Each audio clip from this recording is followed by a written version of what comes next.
नमस्कार, आप देख रहे हैं दिल्ली ग्लो न्यूज और मैं हूं आपके साथ मानवी ठाकुर। शुरुआत करते हैं आज की खास खबरों से। वरिष्ठ साहित्यकार एवं आलोक डॉक्टर पदमजा शर्मा ने कहा कि बच्चों के सामने आज बड़ा संकट है। मोबाइल तकनीक जहां सुविधाजनक है, वहीं हमें ये तय करना होगा कि बच्चों को इससे किस हद तक जुड़ाव रखना होगा। पिछले दिनों बच्चों द्वारा मोबाइल पर अवांछित फोटो अपलोड करने का मुद्दा उठाते हुए उन्होंने कहा कि आज बच्चों को साहित्य के माध्यम से शिक्षित करने की जरूरत है। बच्चों के लिए लिखने की जरूरत है, उन्हें समझाने की जरूरत है, तो उसका हल भी बताना होगा। उन्होंने नीलम व्यास स्वयं सिद्धा की 4 पुस्तकों के लोकार्पण समारोह में मुख्य अतिथि के रूप में ये विचार व्यक्त किए। डॉक्टर नीलम व्यास द्वारा लिखी गई पुस्तकों का सावित्री डागा भवन में मुख्य आतिथ्य और साहित्यकारों के बीच में लोकार्पण किया गया। नीलम व्यास की लिखी 4 पुस्तक, जिसमें प्रीत की रागिनी, बालमन की उड़ान, छंद नील प्रभा और व्यष्टि से समष्टि की पुस्तकों का लोकार्पण किया गया। विशिष्ट अतिथि आध्यात्मिक चिंतक लीला कृपलानी ने कहा कि साहित्य और अध्यात्म ही हमें जीवन में संतुष्टि प्रदान कर सकता है। साहित्य के बगैर जीवन अधूरा है और अध्यात्म के बगैर जीवन की यात्रा संपूर्ण नहीं हो सकती। विशिष्ट अतिथि डॉक्टर उषा माहेश्वरी पुंगलिया ने कहा कि स्वयं सिद्धा अपने नाम के अनुरूप शब्दों की साधना कर रही है। उन्होंने अपने नीलम व्यास से जुड़ाव और उनके साहित्य की विवेचना करते हुए छंदों को महत्वपूर्ण बताया।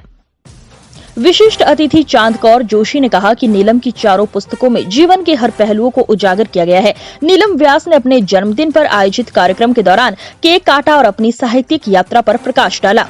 कविता में लय जरूरी, सवितेंद्र। इस मौके पर अध्यक्षीय उद्बोधन में वरिष्ठ साहित्यकार सत्यदेव सवितेंद्र ने कहा कि कविता में लय जरूरी है। उन्होंने नीलम व्यास के साहित्य के विभिन्न पहलुओं और छंदों की व्याख्या करते हुए कहा कि जब तक कविता में लय नहीं होगी, कविता अर्थहीन होगी।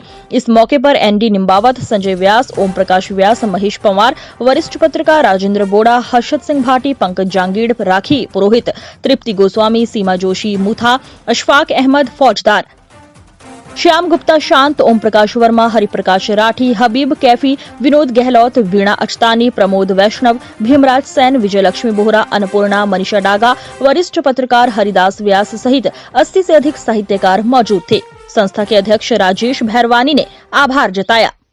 जो कार्यक्रम चल रहा है, जिस तरीके से मैडम ने अपनी बात रखी, तो आपका उसमें क्या मानना है?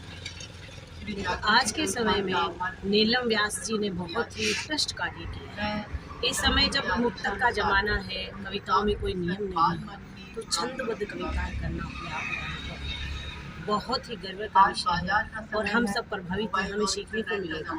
हम सब कवियों के लिए नीलम जी एक मिसाल बने। हालांकि छंदबद्ध कविताएं बहुत कम होती है, लेकिन नीलम जी ने पूरी किताब की रचना की है। साथ ही 4 किताबों का विमोचन उनका बहुत ही खूबसूरत और काबिल तारीफ कार्यक्रम किया जा रहा है, उसके में आपकी क्या राय है?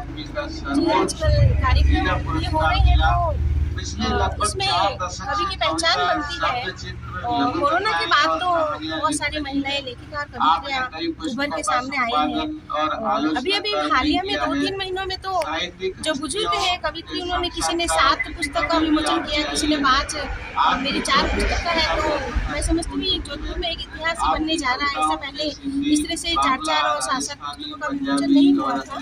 तो एक अच्छी परंपरा है, आगे भी जारी रहेगा जी। उम्मीद है, मेरी खुद की भी लिखी हुई है काफी, तो मैं भी अब सोच रही हूँ कि 4 की बजाय मैं 5 या पब्लिश करूँ अगले साल तक, और आगे भी जारी रहनी चाहिए ताकि महिलाएं लेखिकाएं आगे आए, वो भी और समाज में उनको मान्यता और सम्मान भी मिले। आपने जो पुस्तक लिखी है उसमें क्या विशेषता रहेगी? जी, मेरी पुस्तक 2 छंद पर लिखी है मैंने। तो छंद मैंने 5 सालों के अंदर साधना से प्रयास करके लिखा।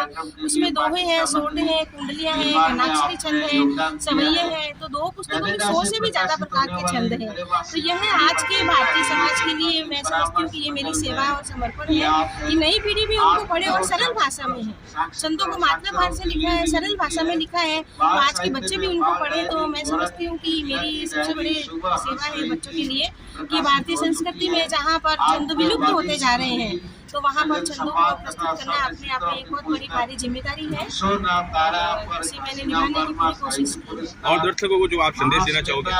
जी, दर्शकों को यही संदेश है कि चाहे कितना भी ज़माना हाईटेक हो जाए, मोबाइल और टीवी और कंप्यूटर का ज़माना हो, लेकिन जो किताबों का दौर है वो कभी समाप्त नहीं होगा। अभी हाल ही में दिल्ली में जो मेरी पुस्तक अवधि प्रकाशन से विमोचन पुस्तक मेला है, तो ये चलता ही रहेगा। तो हमें निराश होने की जरूरत नहीं है।